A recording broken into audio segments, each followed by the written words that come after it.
요즘 미국에서는 월드 시리즈가 진행이 되고 있고요. 한국에서는 또 한국 시리즈가 진행이 되고 있습니다. 이 프로야구는 아마 전 세계적으로 크게 인기를 얻고 있는 그런 스포츠 중에 하나라고 생각을 합니다.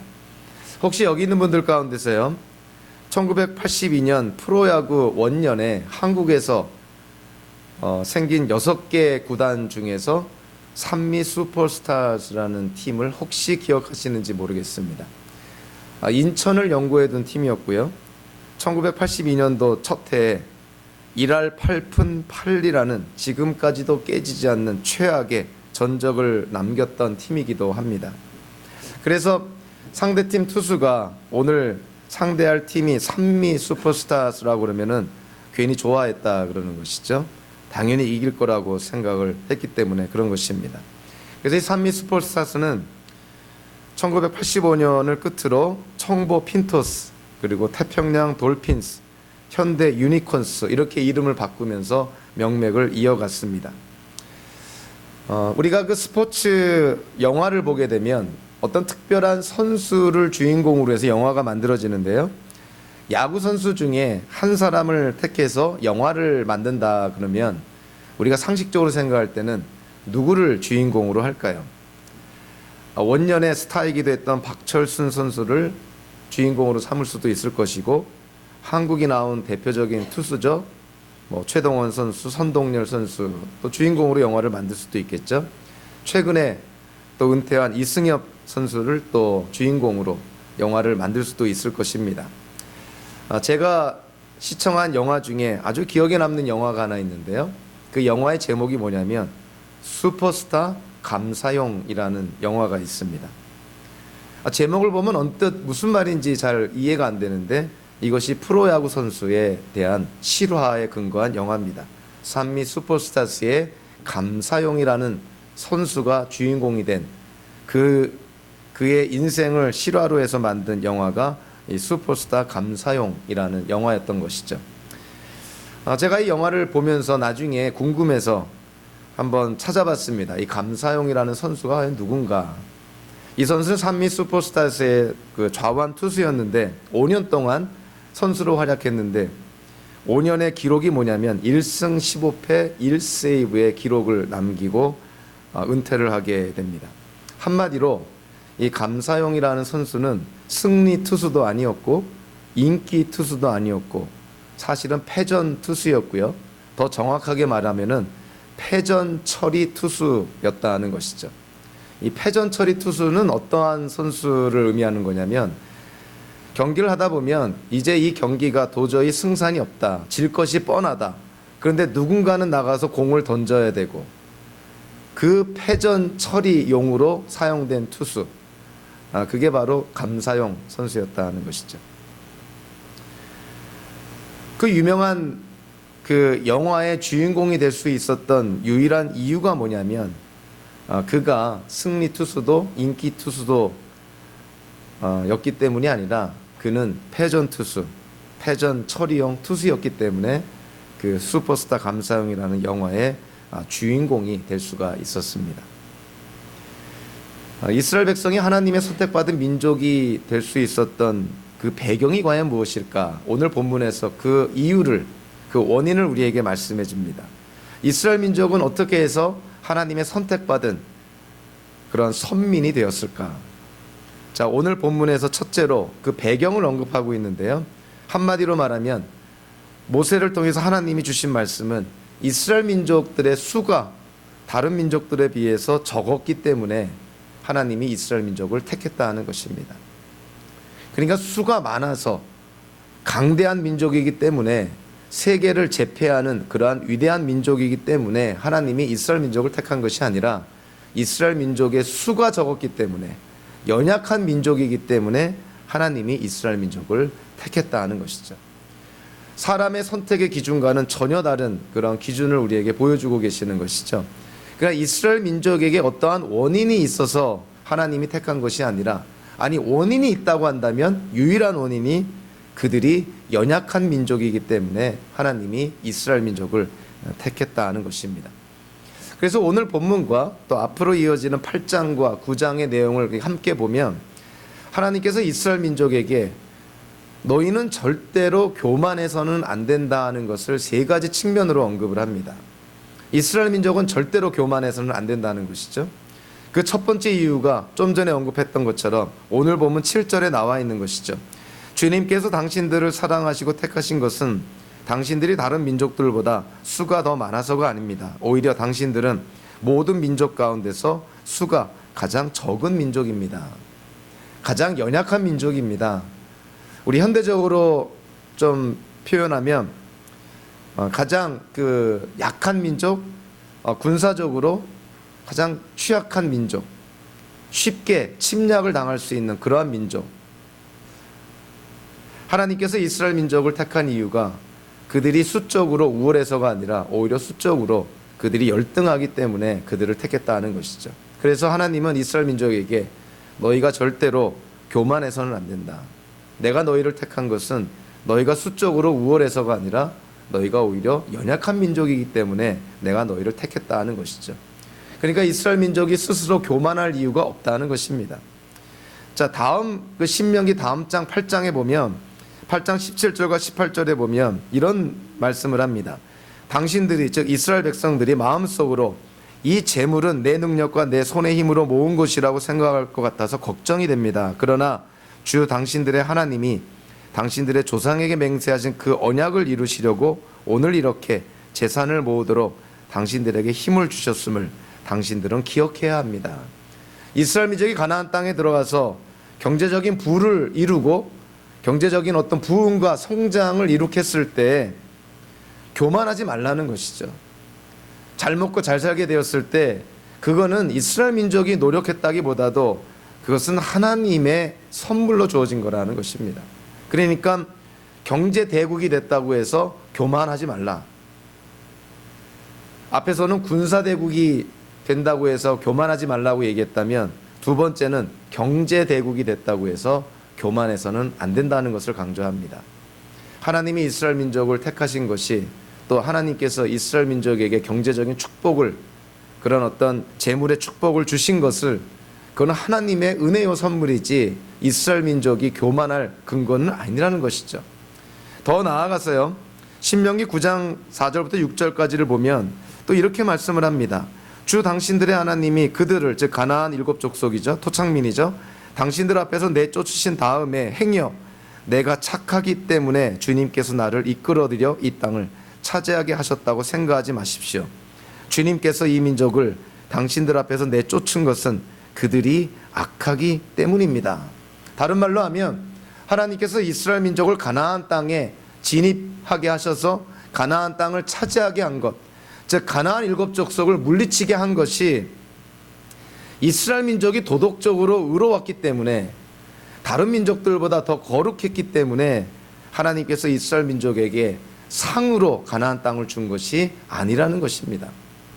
하나님께서 가나안 땅의 그 일곱 족속을 쫓아낸 것은 이스라엘 민족이 도덕적으로 의로워서가 아니라 가나안 족속이 하나님 앞에 지은 죄가 많기 때문에 그 악 때문에 하나님의 징계 가운데 가나안 민족을 쫓아냈다는 것이죠. 자, 그러니까 하나님께서 이 이스라엘 민족에게 너희는 나중에 가나안 땅에 들어가서 서로 군사 대국이 된다 하더라도 경제 대국이 된다고 하더라도 도덕적으로 다른 나라들보다 더 의롭고 더 정결한 그러한 삶을 사는 민족이 된다 하더라도 절대로 교만해서는 안 된다 하는 것을 강조합니다. 하나님께서 이스라엘 민족을 택하시고 복 주시는 것은 하나님의 무조건적인 은혜요 선물이지 이스라엘 민족이 어떤 노력한 대가, 수고하고 헌신한 대가로 하나님이 베푸는 것이 아니라는 것입니다. 오늘 본문에서 그걸 한마디로 표현한 게 하나님이 여러분을 택한 유일한 이유가 뭐냐면 여러분들의 수가 적기 때문에 연약한 민족이기 때문에 하나님이 여러분들을 택했다 이렇게 말씀하고 있는 것이죠. 수가 적었기 때문에 택함을 받았다는 부정적인 이유가 있다면 8절 9절을 보니까 하나님이 이스라엘 민족을 택한 긍정적인 이유가 나옵니다. 8절에는 뭐라고 나오냐면 하나님이 당신들을 사랑하시기 때문에, 그리고 9절에는 뭐라고 나옵니까? 하나님이 조상에게 맹세하신 즉 아브라함, 이삭, 야곱에게 맹세하신 그 약속, 즉 아브라함의 후손에게 이 가나안 땅을 주시겠다는 그 하나님의 약속을 지키시려고 이 가나안 땅을 너희들에게 주는 것이다, 이렇게 말씀을 합니다. 한마디로 이스라엘 민족이 지금 출애굽하여서 가나안 땅을 지금 받아 누리게 되는 것은 하나님의 사랑, 하나님의 은혜라는 것이죠. 그러니까 이스라엘 민족이 자기 안에서 다른 사람들에게 자랑할 거리가 없다는 것입니다. 하나님께 선택받은 민족이 된 것은 그거는 전적인 하나님의 은혜다, 그거는 무조건적인 하나님의 선택이다라는 것을 특별히 오늘 본문이 강조를 합니다. 자, 오늘 본문을 우리가 함께 나누면서요, 한 가지 우리가 꼭 분명하게 규명하고 넘어가야 될 사건이 있습니다. 창세기 15장 16절에 보니까 하나님께서 아브라함에게 약속을 합니다. 너의 자손은 4대째가 돼서야 이 땅으로 돌아올 것이다. 즉 아브라함의 자손이 이제 이집트로 내려가서 거기서 4대째가 지난 다음에 다시 아브라함에게 주시겠다고 약속한 이 가나안 땅으로 아브라함의 후손들이 돌아온다는 것이죠. 역사적으로 보면 정확하게 430년이 지난 후에 이스라엘 민족은 한 민족으로 형성이 되어서 가나안 땅으로 돌아오게 됩니다. 그런데 창세기 15장 16절 후반부에 보니까 이런 내용이 나와 있습니다. 아모리 사람들의 죄가 아직 벌을 받을 만큼 이르지는 않았기 때문이다.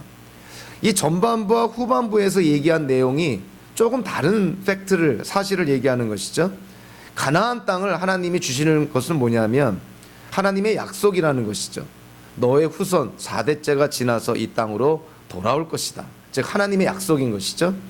그러면서 또 하나의 사실을 얘기하는 것이 가나안 땅에 있는 아모리 사람들의 죄가 아직 벌을 받을 만큼 관영해지지 않았기 때문에, 악이 차올라지지 않았기 때문에 지금 당장 가나안 땅을 주지는 않겠다는 것입니다. 자, 이게 우리에게 주는 의미가 뭐냐면 이스라엘 민족이 가나안 땅을 차지하게 된 것은 첫째로 아브라함에게 하나님이 주신 약속의 성취입니다. 또 하나의 사실은 이스라엘 민족이 가나안 땅을 차지함으로 말미암아 가나안 땅의 일곱 족속이 가나안 땅에서 쫓겨나게 되는데, 가나안 족속이 가나안 땅에서 쫓겨나게 된 이유가 뭐냐면 그들의 죄 때문이라는 거예요. 이스라엘 민족이 가나안 땅을 차지하는 것은 하나님의 약속의 성취요, 가나안 족속들이 가나안 땅에서 쫓겨나는 것은 그들의 죄에 대한 하나님의 징계다, 이렇게 얘기를 합니다. 이 두 가지의 그 어떤 사실, 이 두 가지의 사건이 하나의 그 역사적인 그런 사건 속에서 만나게 되는 것이죠. 아브라함에게 주신 하나님의 약속을 성취하시면서 가나안 족속의 죄에 대한 하나님의 징계가 같은 사건 안에 일어나게 됐다는 것입니다. 그러니까 이스라엘의 역사를 하나님이 주관하시면서 가나안 땅의 가나안의 일곱 족속의 역사를 하나님이 또 주관하시면서 두 개의 역사가 한 군데서 만나게 된 사건, 그것이 이스라엘이 가나안 땅을 차지하게 된 사건이라는 것이죠. 두 나라의 역사를 동시에 다루시면서 하나님의 약속을 성취하시고 죄에 대한 징계를 동시에 내리시는 이 역사는 하나님만이 하실 수가 있는 것이죠. 인간의 힘으로는 참으로 불가능한 것입니다. 그래서 아까도 읽었지만 신명기 9장 4절 6절에 보니까 이 모세가 이스라엘 백성들에게 여러분들이 가나안 땅을 차지하게 된 것은 여러분들이 의로워서가 아닙니다. 가나안 족속들이 악하기 때문에 하나님이 징계로 그들을 내쫓았기 때문입니다. 그러니까 하나는 하나님의 약속의 성취요, 하나는 악에 대한 하나님의 징계라는 것입니다. 이 두 가지 그 진술이 하나의 사건에서 만나게 되는 것이죠. 이거는 정말 하나님만이 하실 수 있는 일인 것이죠. 사람과 사람과의 만남도 마찬가지죠. 우리 결혼이라는 걸 생각해 본다면 신랑과 신부가 만나게 되는데 신랑이 자라온 가족적인 배경이 있죠. 신부가 또 자라고 성장하게 된 가족적인 배경이 있습니다. 양쪽 배경이 어느 한 사건을 통해서 만나게 되는 것이죠. 자, 믿는 자들의 만남은 그 양쪽의 그 어떤 가족의 배경 속에 하나님이 다 역사하시는 것이죠. 그러다가 어떤 한 순간에 두 사람이, 정확하게 말하면 두 가정이 만나게 되는 것입니다. 그것이 우연이라고 생각합니까? 절대로 우연일 수가 없는 것이죠. 제가 제 아내를 만나는 때를 생각해 본다면 하나님께 간구했던 내용, 또 장인 장모님이 간구했던 내용, 양쪽 집안의 사정을 하나님이 다 주장하시면서 결국 하나님이 정하신 때에 저와 제 아내는 만나게 된 것이죠. 교회와 목사의 만남도 마찬가지입니다. 교회도 과거가 있고 역사가 있죠. 목회자도 살아온 인생의 여정이 있죠. 공동체를 향한 하나님의 선하신 뜻 가운데 공동체를 하나님이 세워나가십니다. 목회자의 인생 속에서도 하나님께서 선하신 뜻을 세워서 인도해 나가시는 것이죠. 그 공동체와 목회자가 만난다. 이것이 어찌 우연일 수가 있나요? 양쪽의 상황 속에 하나님이 동시에 역사하시면서 하나님의 때에 공동체와 목회자를 만나게 하는 것이죠. 이것이 하나님의 역사인 것입니다. 이스라엘 민족이 가나안 땅을 정복하는 것도 마찬가지인 것이죠. 아브라함에게 주신 하나님의 약속의 성취이면서 가나안 족속이 하나님께 지은 죄와 악에 대한 징계가 동시에 지금 일어나고 있는 것이죠. 그래서 성경은 두 가지를 강조를 합니다. 너희가 가나안 땅을 차지하게 된 것은 하나님이 너희 조상에게 한 약속을 신실하게 지켰기 때문이다. 즉 약속의 성취라는 것이죠. 또 하나는 가나안 족속이 하나님 앞에 죄와 악을 행했기 때문에 하나님이 그들을 징계하셔서 그들을 내쫓으셨기 때문이다. 이 두 가지 사실을 언급을 합니다. 약속의 성취와 죄에 대한 징계라는 것이죠. 이 두 가지에서 공통적으로 하나님이 강조하는 게 뭡니까? 이스라엘 민족 너희에게는 크레딧이 아무것도 없다는 것입니다.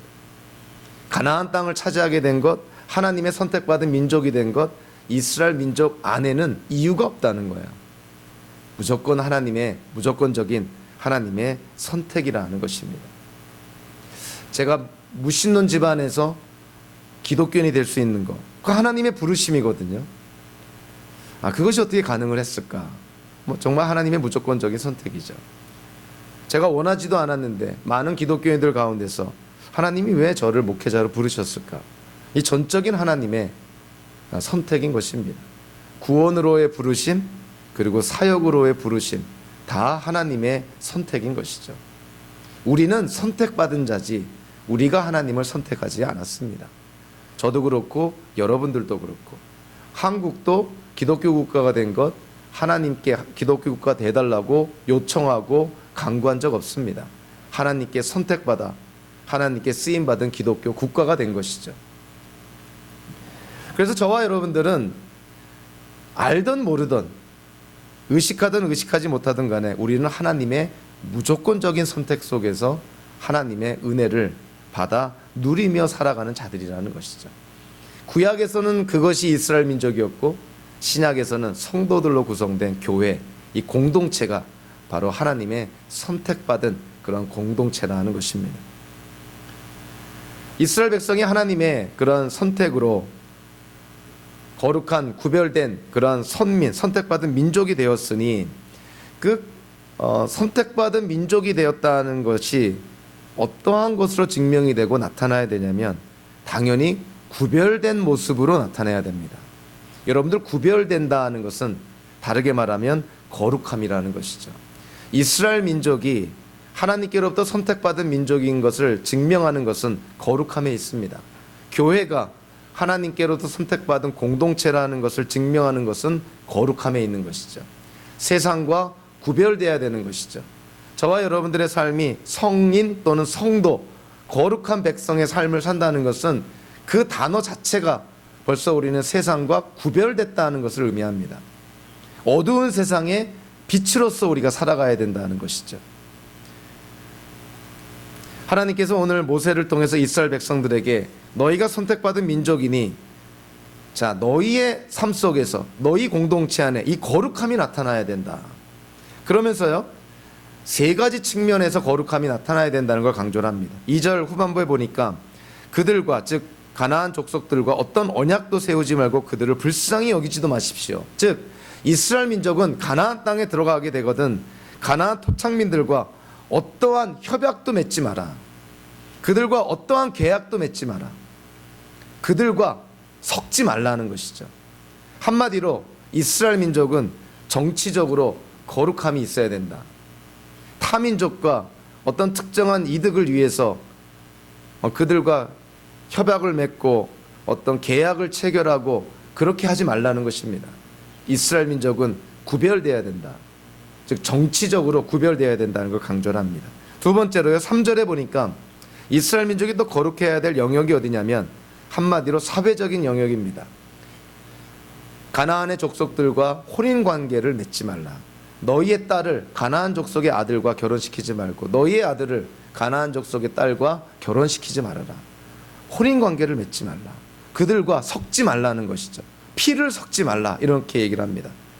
여기서 우리가 오해를 하지 말아야 될 것이, 우리 구약 성경에도요, 하나님께서 이방인과의 결혼을 하나님이 허락하실 때가 있습니다. 대표적으로 오늘의 설교를 하고 있는 모세도 그의 부인이 구스 여자였다, 즉 이디오피아 여자였다고 얘기를 합니다.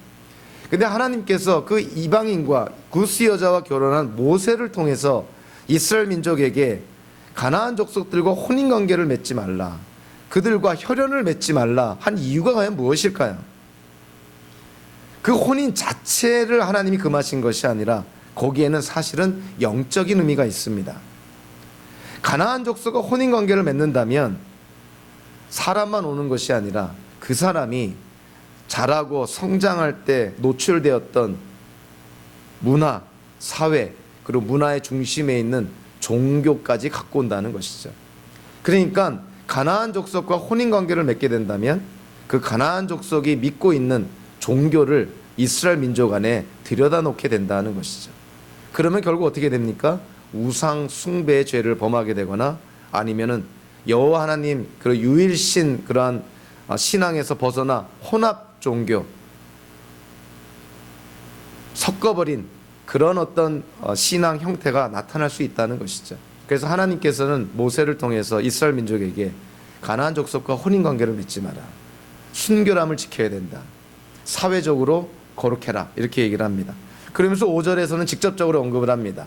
거룩함의 정점에 있는 것은 당연히 종교적이고 영적인 부분이죠. 5절에 보니까 그들의 제단을 허물고 석상을 부수고 아세라 목상을 찍고 우상들을 불사르십시오.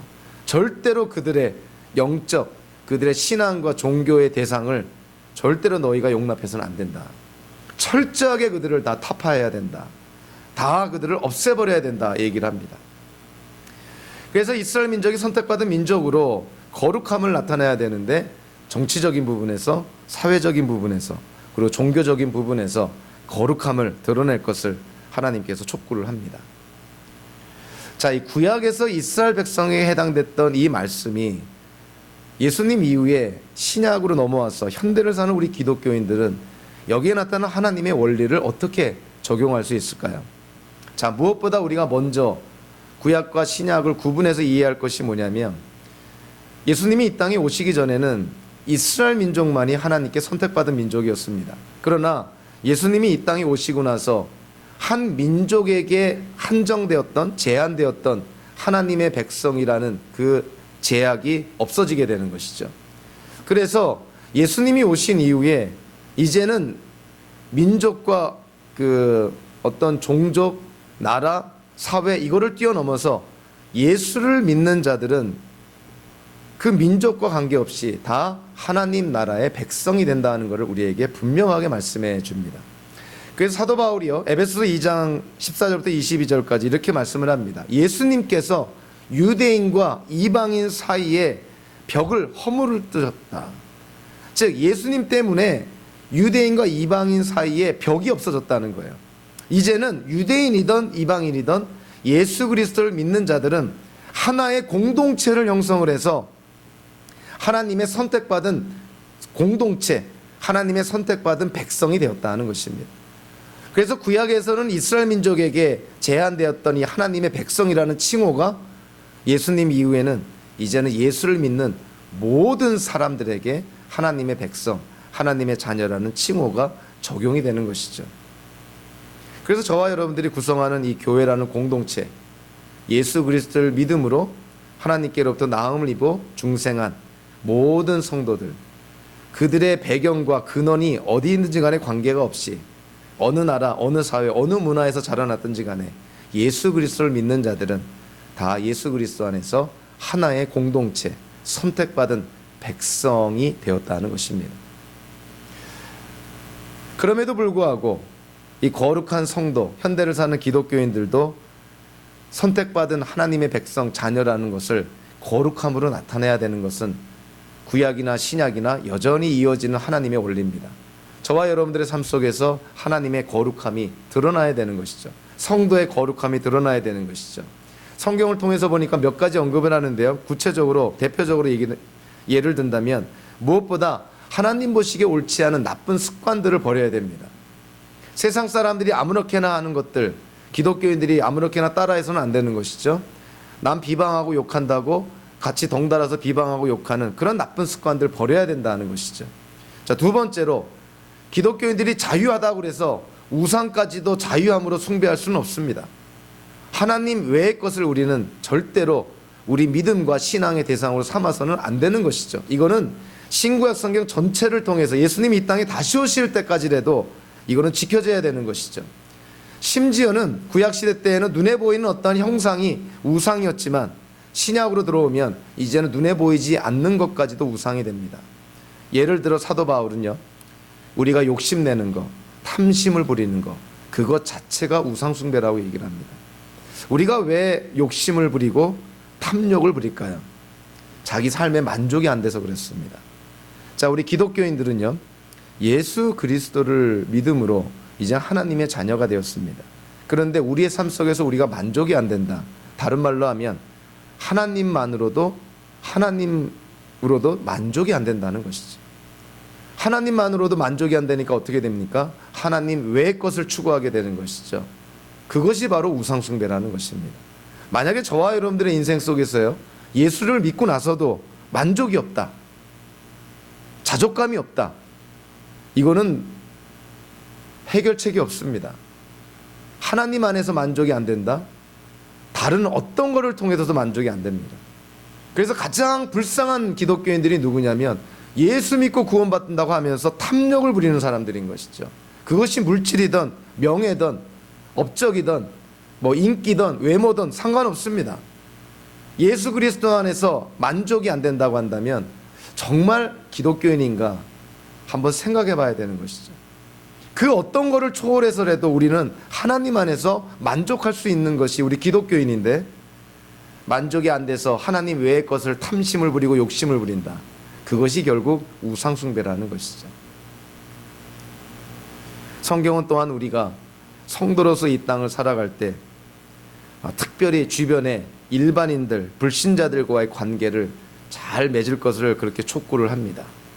특히 결혼 같은 것을 통해서 보더라도 신자는, 믿는 자들은 믿는 자들과 결혼할 것을 성경은 분명하게 말씀을 합니다. 우리가 배우자를 만나서 구성하는 가정이 하나님의 축복의 통로가 돼야 되고 하나님의 나라를 확장되는 어떤 그러한 도구가 돼야 되는데, 만약에 믿지 않는 자와 결혼을 하게 됐을 때 그 가정이 어떻게 되냐면 결국은 영적 싸움터가 되고 선교지가 돼버리는 것이죠. 하나님은 가정을 우리에게 그렇게 주지 않으셨습니다.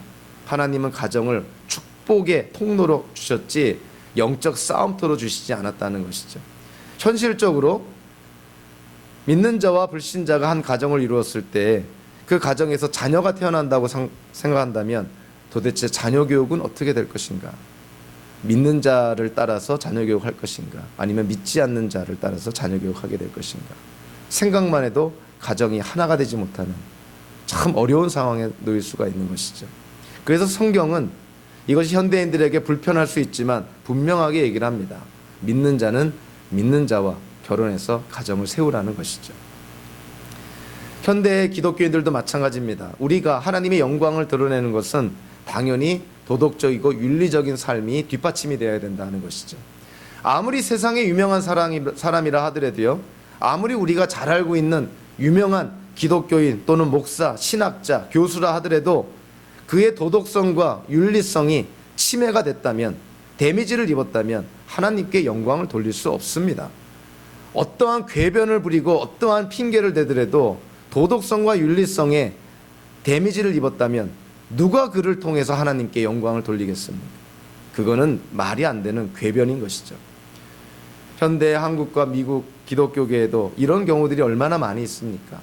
도덕적으로, 윤리적으로 하나님의 영광을 가리우고 손가락질을 받는 그런 행동을 했음에도 회개하지 아니하고 너무나 뻔뻔하게 후안무치하게 하나님의 영광을 위해서 또 목회한다느니 뭐 어쩐다니 하는 그런 모습을 보면 도저히 용납이 될 수가 없는 것이죠. 기독교인들이 하나님께 영광을 돌리기 위해서는 가장 밑바탕이 되어야 되는 것이 윤리적이고 도덕적인 그런 삶이 밑바탕이 되어야 됩니다. 저와 여러분들이 어떻게 하나님께 영광을 돌립니까? 우리가 뭐 이 땅에서 이룩할 수 있는 것이 뭐가 있겠습니까? 저와 여러분들이 하나님의 말씀에 순종해서 하나님의 거룩함을 드러내는 구별된 삶을 살 때 그때 하나님께 영광을 돌리는 것이죠. 사도 베드로가 베드로전서 1장 15절 16절에서 이렇게 말씀합니다. 여러분을 불러주신 그 거룩하신 분을 따라 모든 행실을 거룩하게 하십시오. 성경에 기록하기를 내가 거룩하니 너희도 거룩하여라 하였습니다. 하나님이 거룩하시니 하나님의 자녀, 하나님을 나의 아버지라 고백하는 우리 기독교인들이 거룩한 삶을 살아가는 것은 당연하다는 것입니다. 자식이 잘못하면 부모가 욕먹는 것이죠. 기독교인 잘못하면 하나님이 욕먹고 예수님이 먹칠을 당하는 것이죠. 우리의 선한 행위를 통해서 주변 사람들로 하나님께 영광을 돌리게 하라는 것이 예수님의 명령이었는데 우리의 잘못된 행위로 주변 사람들이 하나님을 손가락질한다면 과연 우리의 인생에 그것이 무슨 의미가 있을까? 그러면서 오래 산다는 것이 무슨 의미가 있을까? 정말 심각하게 생각해야 된다는 것이죠. 이스라엘 민족도 거룩함으로 하나님께 영광을 돌려야 됐습니다. 현대를 사는 우리 기독교인들, 우리가 구성하는 이 교회 거룩한 공동체가 되어서 하나님께 영광을 돌려야 되는 것이죠. 자, 마지막으로 이스라엘 백성이 하나님의 선택받은 민족이 되었으니 하나님의 거룩함을 나타내야 되니 당연히 이스라엘 민족에 주어진 책임이 하나 있습니다. 다른 말로 하면 하나님이 이스라엘 민족을 선택하시고 그들에게 요구한 것이 딱 한 가지가 있습니다. 현대를 사는 우리 기독교인들에게도 마찬가지인 것이죠. 하나님이 우리에게 원하시는 것이 과연 무엇일까? 하나님은 모든 것을 주시겠다고 했는데, 신령한 복을 주시겠다고 했는데, 하나님의 나라와 의를 구하면 필요한 모든 것을 다 채워주시겠다고 했는데, 하나님은 은혜와 긍휼과 자비가 많으신 하나님이신데, 그럼에도 하나님은 우리에게 원하시는 것이 하나 있습니다. 이스라엘 민족에게 원하시는 것이 있습니다. 우리 기독교인에게 원하는 것이 있습니다. 자, 그것이 뭘까요? 한마디로 하나님께 순종하라는 것입니다. 하나님께 순종해라.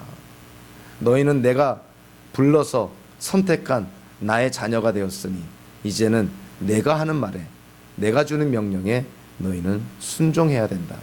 자, 오늘 보면 11절 한번 볼까요? 그러므로 당신들은 오늘 내가 당신들에게 내리는 명령과 규례와 법도를 잘 지켜야 합니다. 자, 그러면서요 12절부터 26절 끝까지 한마디로 두 개의 메시지가 나옵니다. 12절부터 16절까지는요 한마디로 뭐냐면 이스라엘 민족 너희가 순종하면 하나님이 너희를 축복하실 것이다. 자, 17절부터 26절까지는요 9절이 더 많죠. 경고성의 말씀이죠. 뭡니까? 너희가 불순종하면 하나님이 너희를 징계하고 저주할 것이다. 순종하면 축복을 받고 불순종하면 저주받을 것이다. 우리는 여기서 한번 좀 분명하게 규명하고 넘어가야 될 일이 있습니다. 그것이 뭐냐면, 자, 이스라엘 민족을 한번 볼까요?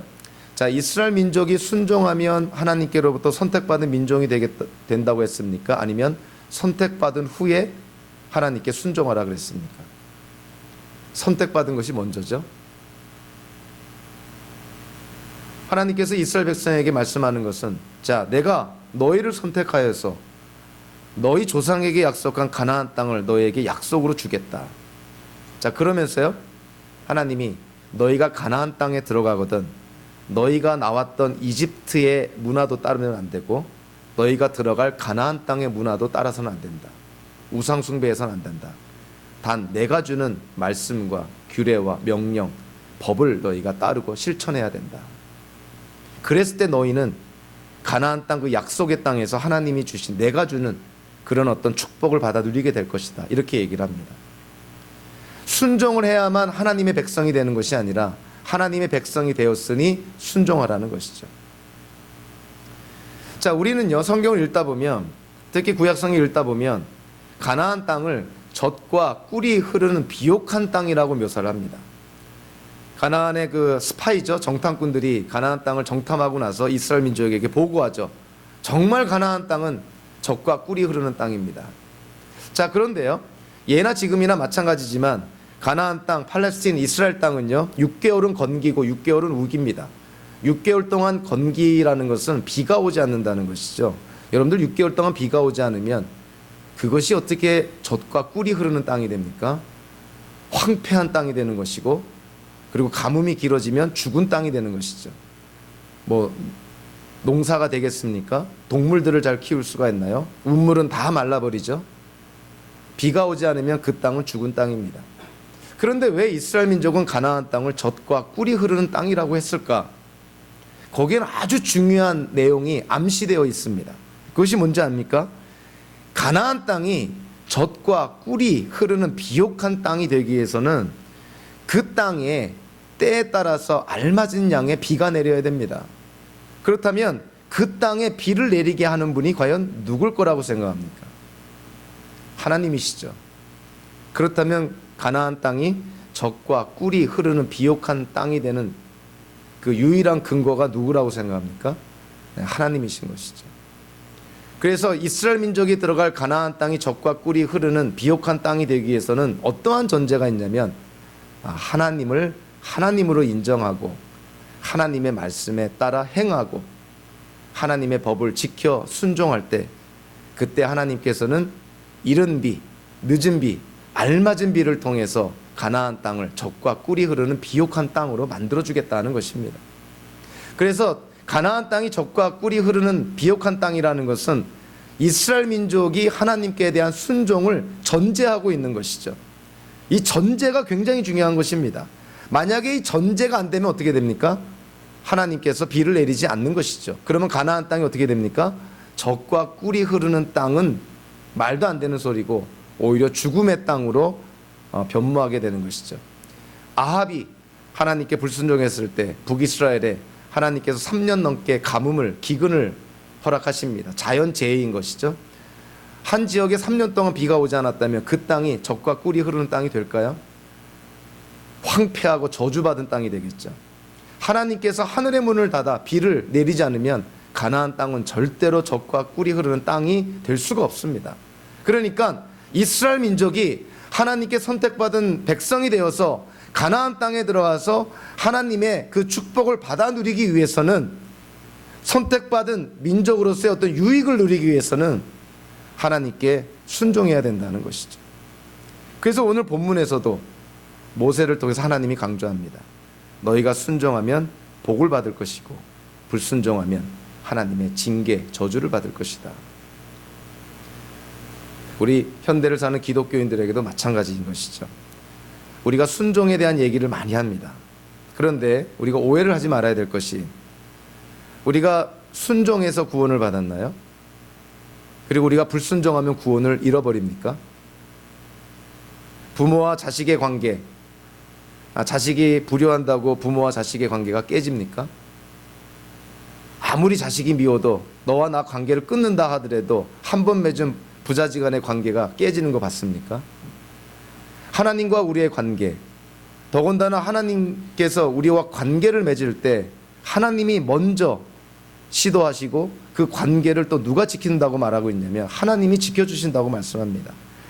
예수 그리스도를 통해서 하나님과 우리가 맺은 관계는 절대 깨지지 않습니다. 하나님이 절대 빼앗지 않습니다. 하나님께서 우리에게 허락하신 예수를 통한 구원과 영생은 우리에게 보장된 것이죠. 자, 그런데 우리 구원받은 기독교인들이 이 땅을 살면서 하나님께 만약에 불순종한다면, 성경에 나오는 기독교인으로서의 그런 삶을 살지 않는다면 어떻게 되겠습니까? 구원은 유지가 되겠죠. 하나님의 약속이니까. 근데 어떻게 됩니까? 구원으로 말미암아 우리가 누릴 수 있는 그런 유익과 하나님께로부터 오는 신령한 축복들 다 놓치게 되는 것이죠. 정말 안타까운 것은 우리의 짧은 인생 하나님께 쓰임받지 못합니다. 여러분들, 불순종하는 심령에 성령이 역사하지 않습니다. 불순종하는 사람들 하나님이 사용하지 않습니다. 그 인생 구원받은 그거 하나 가지고 부끄럽게 살다가 인생 마치는 것이죠. 구원은 유지가 되지만 구원의 유익을 누리지 못한다는 것이죠. 왜 신약 성경에서도 하나님의 은혜로 우리를 구원했다고 하면서 그렇게 순종을 간주하는 것일까? 구원받은 자로서 하나님께 순종할 때 하나님이 예비하시고 준비하신 그 신령한 복들을 풍성하게 우리가 누리게 된다는 것이죠. 마치 이스라엘 백성이 가나안 땅에 들어가 하나님께 순종할 때 그 가나안 땅이 젖과 꿀이 흐르는 비옥한 땅이 되는 것과 마찬가지 논리입니다. 저와 여러분들은 하나님의 무조건적인 선택으로 구원받은 자들이죠. 그리고 우리의 구원도 하나님이 약속하신 것이죠. 그러나 구원받은 성도가 이 땅을 어떻게 사는가, 하나님에 의해서 어떻게 쓰임받는가, 하나님의 역사를 얼마나 경험하는가, 그것은 우리가 과연 얼마만큼이나 하나님께 순종하느냐에 달려있다는 것이죠. 모세를 통해서 하나님이 17절에서 이렇게 얘기합니다. 하나님은 인간을 너무나 잘 아시는 것이죠. 이스라엘 민족을 너무나 잘 압니다. 그들의 연약함을 너무나 잘 압니다. 자, 그들이 가나안 땅에 들어갔을 때 가나안 7 족속을 보고 이미 가데스 바네아에서 그들이 경험한 것이죠. 저 거인족 같다. 우리는 메뚜기 같다. 가나안 족속과 이스라엘 족속과 비교해 보면 저들은 거인이고 우리는 메뚜기라는 것이죠.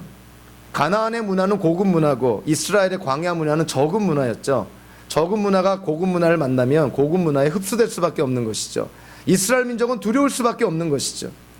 자, 거기에 대해서 하나님이 말씀을 합니다. 17절에 보니까 여러분들이 가나안 족속들을 두려워할 수 있습니다. 하나님 다 알고 계시는 것이죠. 그러면서 18절 19절에서 하나님이 솔루션을 줍니다. 해결책. 그 두려움을 어떻게 극복할 것인가. 자, 18절 19절에 뭐라 그럽니까? 너희는 이집트에서 내가 바로와 이집트 사람에게 한 그 역사를 기억하라. 즉 하나님께서 이스라엘 민족을 이집트에서 탈출시킬 때 10가지의 재앙을 내리시고 홍해를 가르시고 만나와 메추라기와 반석에서의 물로 이스라엘 백성을 먹이시고 불기둥 구름기둥으로 이스라엘 민족을 인도하신 그 하나님의 손길을 기억하라는 것입니다. 쉽게 말하면 이스라엘 민족 너희들의 역사 속에서 이정표와 같은 사건이 있지 않느냐, 마일스톤과 같은 사건이 있지 않느냐. 그것이 뭐라는 거예요? 출애굽 사건이라는 거예요. 그거를 기억해봐라. 그 하나님이 바로 나다는 거예요. 출애굽을 일으킨 그 기적의 하나님이 지금 내가 너희의 하나님이 된다는 것입니다. 그러니까 그 사건을 기억하면서 눈앞에 보이는 저 가나안 족속, 저 거인 족속 때문에 두려워하지 말라는 것이죠. 저와 여러분들 살다 보면요, 고난이라는 거, 어려움이라는 거 하나 지나고 나면 또 옵니다. 그리고 하나 지나고 나면 더 센 놈이 옵니다. 그러다 보면 우리도 어느 정도 좀 인성이 생겨서 그런 걸 잘 견디는지 모르겠지만 어려움이 올 때마다 우리 힘든 것이죠. 내가 여기서 완전히 무너지는 것은 아닌가, 나에게 도대체 희망이 있는 것인가, 정말 좌절 속에 깜깜해질 때가 있는 것이죠. 여러분, 그럴 때 꼭 기억해야 될 것이 있습니다. 우리의 인생 속에 우리가 어려울 때 그 어려움을 헤쳐나가도록 도와주신 그 하나님의 손길을 기억해야 되죠. 그때 나를 도와주셔서 나를 그 고난에서 이겨내게 하셨던 하나님이 지금 내가 믿는 하나님이라는 것이죠. 이스라엘 민족에게도 하나님이 똑같이 얘기하는 것이죠. 너희가 가나안 땅에 들어가면 너희보다 훨씬 우월한 민족들과 내가 전쟁을 치러야 되는데 두려워하지 말아라. 출애굽을 한 이스라엘 민족을 이집트에서 탈출하게 하는데 기적을 행했던 하나님이 바로 나다. 너희는 나를 믿고 나를 기억하고 두려움을 이겨나라는 것이죠. 우리는 다윗의 일을 잘 알고 있습니다. 블레셋의 장군, 정말 골 때리게 큰 이 골리앗과 만나서 싸움을 벌일 때 돌멩이 하나로 죽이죠. 돌멩이에 무슨 뭐 엄청난 무기가 숨어 있었습니까? 아닌 것이죠. 하나님을 믿는 믿음으로 돌멩이를 들고 나간 것이죠. 사도 바울이 로마 감옥에 갇혀 있을 때 빌립보 교인들에게 편지를 씁니다. 나는 어떠한 상황 속에서도 만족하는 법을 배웠노라. 감옥에 갇혀 있으면서 언제 사형을 당할지 모르는 상황에서 나는 만족하는 법을 배웠노라. 뭐 때문에 만족하는 법을 배웠겠습니까? 하나님 때문인 것이죠. 궁핍해도 부유해도 어려움 속에 있어도 순탄한 삶을 살아도 나는 어떠한 상황에서도 만족하는 법을 배웠노라. 그 만족을 누가 줍니까? 하나님이 주시는 것이죠. 다윗에게 용기를 누가 줍니까? 하나님이 주시는 것이죠. 지금 모세를 통해서 하나님이 이스라엘 민족에게 두려워하지 말라 그랬을 때 왜 그들이 두려워하지 않아야 됩니까? 그들이 믿는 하나님 때문에 그런 것이죠. 저와 여러분들이 뭐 때문에 두려워합니까? 자꾸만 눈에 보이는 이 현실, 우리의 상황, 눈에 보이는 이 물질 세계, 그거 보면 두려울 수 있는 것이죠. 그럴 때마다 우리는 하나님을 기억해야 됩니다. 내 인생 속에 역사했던 하나님이 과연 어떤 분이신가? 앞으로 내 인생을 하나님께 맡길 때 내 인생이 과연 어떻게 될 것인가? 우리 미래의 주인공이 하나님이시니 하나님 안에서 그 두려움을 이겨나라는 것이죠. 그래서 예수님께서 내일 일을 걱정하지 말라. 내일 일은 내일이 알아서 할 일 아니냐. 왜? 내일 일을 미리 땡겨서 걱정하냐. 내일은 하나님께 맡기라는 것이죠. 다만 지금 이 자리 이 환경에서 하나님의 나라와 의를, 하나님의 뜻을 먼저 찾고 구하면 필요한 거 다 채워주고 너의 미래를 내가 책임져 주겠다. 그것이 하나님의 약속이 아닙니까? 우리 모든 기독교인들 또 우리 공동체, 이스라엘 백성과 마찬가지로 우리도 하나님의 무조건적인 선택으로 지금 이 자리에 이 모습으로 이러한 정체성, 아이덴티티를 가지고 우리는 하나님을 예배하고 하루하루를 살아갑니다. 사도 바울이 에베소 1장 4절에서 하나님은 세상 창조 전에 그리스도 안에서 우리를 택하시고 사랑해 주셔서 하나님 안에서 거룩하고 흠이 없는 사람이 되게 하셨습니다. 하나님의 무조건적인 선택이라는 것이죠. 시간을 초월한 하나님의 선택을 우리에게 얘기합니다. 예수님도요, 요한복음 5장 24절에서 내가 진정으로 너에게 말한다. 내 말을 듣고 또 나를 보내신 분을 믿는 사람은 영원한 생명을 가지고 심판을 받지 않고 죽음에서 생명으로 옮겨갔다. 우리는 이제 더 이상 죽음의 사탄의 나라에 있는 자들이 아니라 예수님이 왕으로 계시는 하나님 나라의 주민으로 옮겨갔다 하는 것이죠. 저와 여러분들이 하나님께 선택받아 거룩한 백성이 되었기에 이 땅을 살아갈 때 구별된 거룩한 삶을 살고 또 하나님께 순종함으로 하나님이 우리에게 허락하시는 신령한 축복들을 풍성히 누리면서 하나님의 영광을 드러내는 모든 성도님들 되시기를 주님의 이름으로 축원합니다. 기도하겠습니다.